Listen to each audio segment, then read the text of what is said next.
gonna take you through how we spent our time there.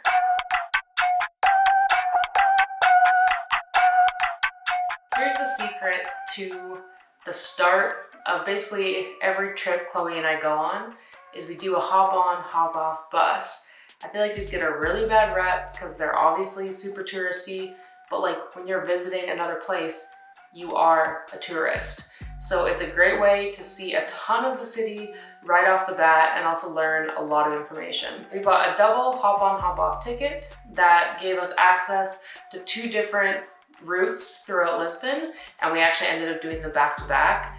One route was more focused on old Lisbon and went to the Belem area, and the other was more focused on modern Lisbon. It was really interesting to see the differences between the old and the new and the different architecture of Lisbon. So honestly, can't recommend it enough. You might be the youngest people on there because we were with a bunch of people that were like 70, but I loved it. Next recommendation is to walk around Alfama. So we stayed in Alfama, so this was kind of a given for us. It's sort of what you would think of when you think of an older European town, narrow cobblestone streets, laundry hanging from windows, that type of vibe. One thing, when our Uber driver was dropping us off one night, he was saying how sketchy our street was. Honestly, we didn't find it that sketchy at all. We did like see some, drug use and stuff like that, but I feel like if you have ever been to any major city or live in a city, you just kind of see that. So I personally didn't find this area sketchy, but I guess that's something to keep in mind. I don't know. Next is Sintra. So Sintra is a 45-minute train ride from Lisbon. Once you arrive at the station, you can take bus 434, which goes right up to the Pina Palace, which is kind of what we focused on. Sintra has a lot of other aspects too, but we focused on the one main palace. So yeah, this was our plan. All right, so things have gone awry. Our plan today was to come to Sintra, which is like a really cool castle and village that we wanted to check out. First mishap, we go to the train station. There are no trains. Like literally there are no trains. We talked to a guy there. He says there's no trains today whatsoever out of any station anywhere. And he lets us know that there's no trains because there's a strike. So honestly, all power to them. I do wish that something would have notified us, because if you look on like the train website or on Google or anywhere, it just showed that there was trains going throughout the day because it's like a commuter train. No problem. Okay, so we decide, let's just Uber, because it's $40, but that's not crazy, split between 2, and it's obviously worth it, and this is kind of the day we had planned to come here. And then we get here, and you can't see shit, okay? You can't see anything, because it's so foggy. Apparently there's a red part of this castle, we haven't even seen it yet, because it's so foggy, it doesn't exist. So we do the inside tour, which was very busy, as you can see in this footage.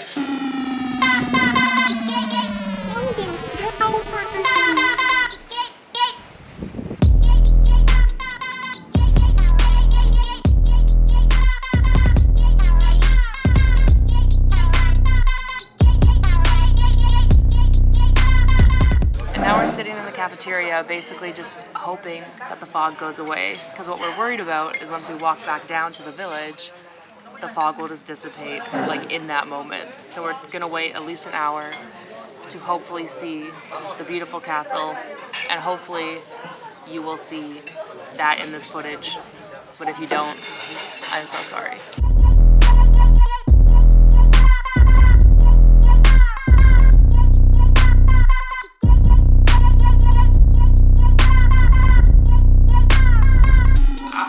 Sintra, we found it was really easy and quick to head over to a small beach town called Cascais, and you could just take a bus there right from Sintra. I think it was like a 35-minute bus ride. It's a charming Portuguese fishing town right outside of Lisbon. Kind of the biggest, most obvious attraction, at least in my opinion, in Lisbon is Lisbon. Holy shit. Okay, another must-see in Lisbon, which you can't miss, is their main, most famous plaza called Praça do Comércio. I do apologize if I mispronounced that. For more obvious touristy things like this, I recommend waking up super early for sunrise and checking them out, because then you get to really enjoy the scene, take your time.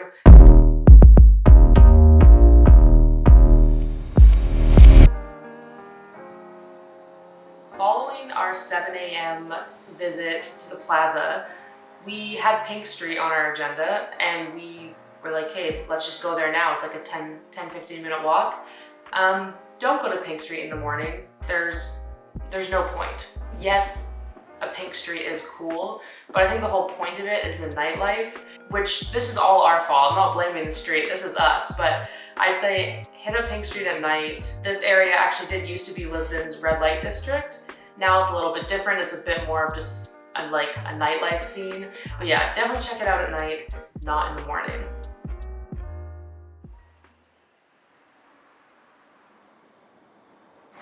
How we doing? Well, we're just waiting for our coffee shop to open.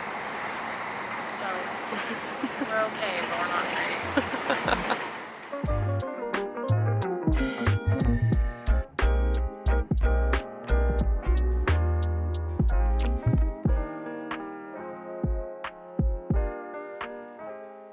The next thing we did was go to the Timeout Market, which was honestly one of my favorite things we did there. There are quite a few Timeout Markets around the world, but Lisbon was actually the very first one. We decided we would surprise each other by going off and ordering the other person a surprise dish, and then we would kind of vote on what we liked the most. Okay, so just a quick disclaimer here. When I watch travel vlogs, I feel like people hype up the food so much, like no matter what they're eating. And I'm sure that's true a lot of the time, but it's also okay to not love something. You of course, you never want to disrespect the culture or disrespect the food or anything like that, but it's okay to like say, yeah, this isn't really to my taste. So yeah, I think with our food reviews, we're gonna be pretty honest with how we felt about the food. That's what I'm saying. So it might not all be our favorite thing in the world, but that's okay. Tonight we had what we're calling the shorty hot dog. It was 10 of 10. Very basic, but delicious. I don't know. We had this world famous fish cake. It was average, I will say. It tasted like fish. That's about it. Then over here we have this mystery meat pie covered with cheese. It tasted like meat with cheese. Overall, this course made a bit of a mix. I did wait 45 minutes in line for it. I did quite like it. It was definitely not my favorite dish of the night, but for what it was, I enjoyed it. It kind of reminded me of the same essence of like a routine, like a heavy, like late night kind of drunken food. If that's not what this is intended for, then I do apologize. But that is the vibe it gave me. We have the fish cake, which it wasn't my vibe. It was fine. It wasn't like bad or anything, just not my vibe, you know? And last but not least, the brisket bao. Did you have a favorite of the evening? I think the bao. Brisket bao with Korean barbecue sauce, and it was my number one of the night.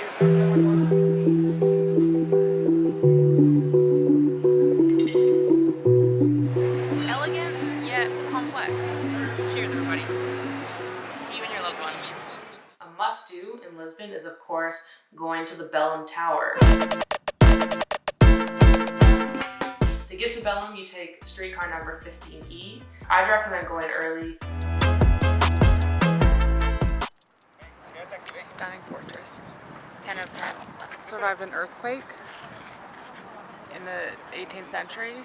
Fires. There's actually a second tower that didn't survive. So, round of applause for this one.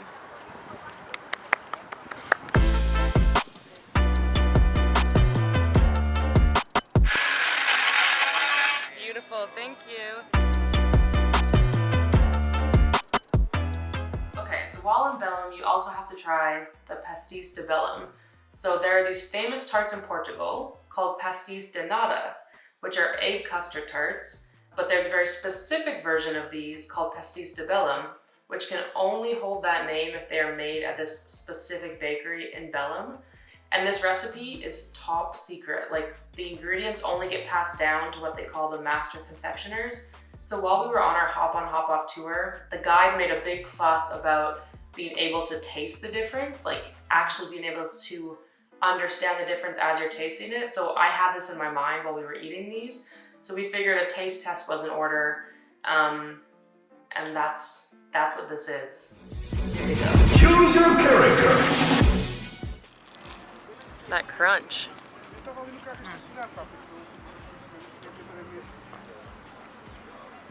I don't know what it is. Custard? Is it good? Cool.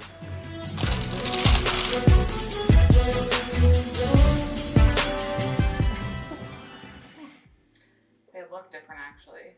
Okay, so it's about 12 hours later. We're finally gonna tell the difference. Are we gonna eat them? Yeah. We've had some red wine, so excuse our When critiques. she says we've had some, she means we've had 1 liter of red wine, which when we ordered it, we didn't actually use our brains and think that's more than a bottle between us. So we had a liter, and now we're gonna eat our patisserie The Belem. patisserie de Belem. Great.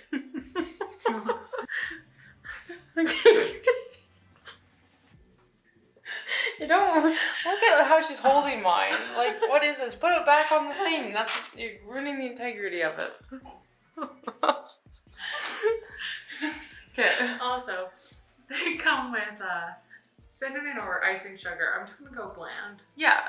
Okay. Bland. We're just gonna go bland. I need a break. We've had a bit of a talent change because our other talent was inebriated. Okay, let's see if I can tell the difference.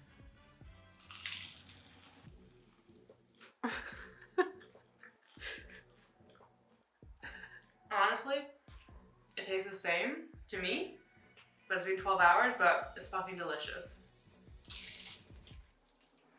Okay, well, this one's cold. True. Like, honestly, it tastes more burnt.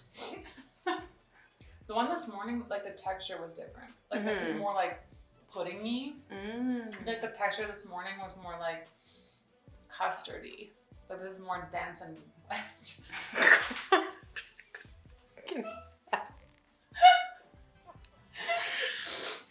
Okay, are we done? I stop recording. That's it. Thank you, everybody.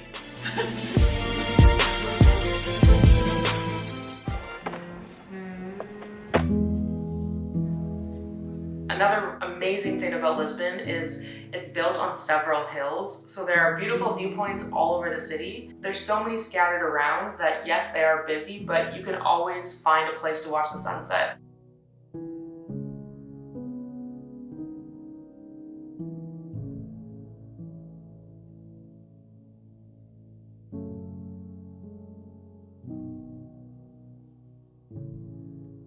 Any words? It's official. We're moving to Lisbon. And to round it all out, Lisbon has an incredible food and cocktail scene. Countless cocktail bars, countless amazing restaurants to try. So my favorite spot was Red Frog, which is a speakeasy, which was legitimately hard to find. Like, usually speakeasies, you know, conceptually it's a speakeasy, but you can still like figure out how to enter. This actually took us probably a good 15 minutes to discover where it was. So I'm not gonna give that away because it's kind of part of the fun of it. Try to look for Red Frog Speakeasy and it was more than worth it.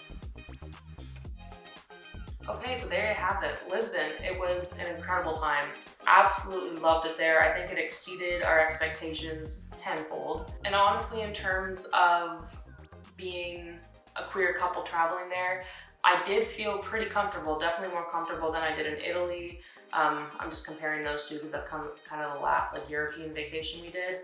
But I saw a lot of other queer couples, a lot of other gay lesbian couples holding hands, so that always makes you feel a bit more comfortable. So that was actually pretty nice, and it was definitely a nice surprise. But yeah, I can't recommend Lisbon enough. So right after this, we actually rented a car and drove down to the Algarve coast, and that road trip will be in the next video. So look out for that.